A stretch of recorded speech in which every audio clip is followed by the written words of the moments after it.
Hi, I'm Lois Pratt and I'm from Tennessee. And I must say that I really enjoyed doing the research on this project of informed consent for counseling. And I learned quite a bit from comparing different agencies and different organizations and what their informed consent package contained. The one that I chose to talk about is from West Texas Counseling and Guidance, and they were really similar in comparing it to the ACA Code of Ethics. A lot of the things that they included in theirs was already included in the ACA Code of Ethics. They talked about their mental health services and the services that they provided. They also talked about the therapist that would be working with the client. The therapist would be giving the client that information, talking about the credentials and giving them an explanation about what the services would be like. The appointments and cancellation was also included. It talked about what their cancellation policies were and the procedures to go about canceling an appointment.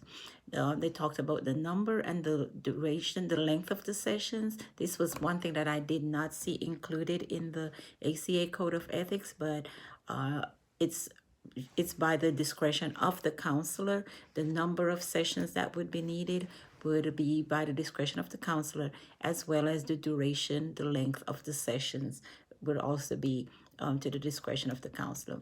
There was one other thing that they included, which I thought was really interesting, and I did not see this in the Code of Ethics, but it talked about the relationship between the counselor and the client.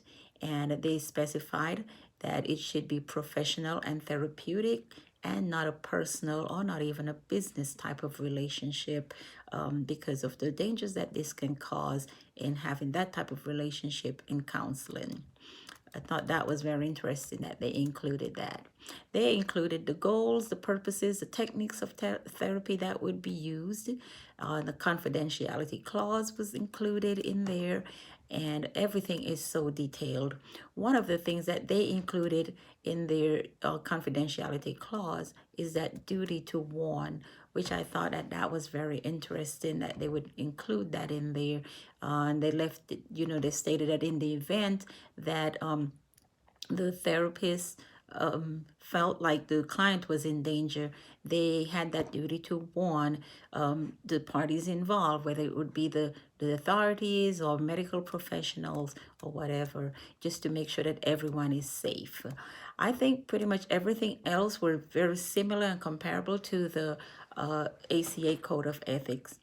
In comparing it to the Tennessee informed consent forms that they have, pretty much everything was similar.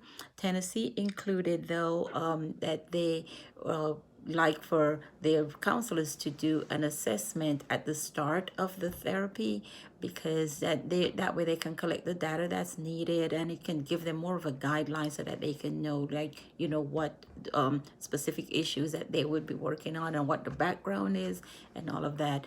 And it also they would also include like parties that are involved where they would need to obtain information from. They can get that there, whether it be the court or past history of medical history or something, that they can also gather that information and be able to utilize it during the sessions.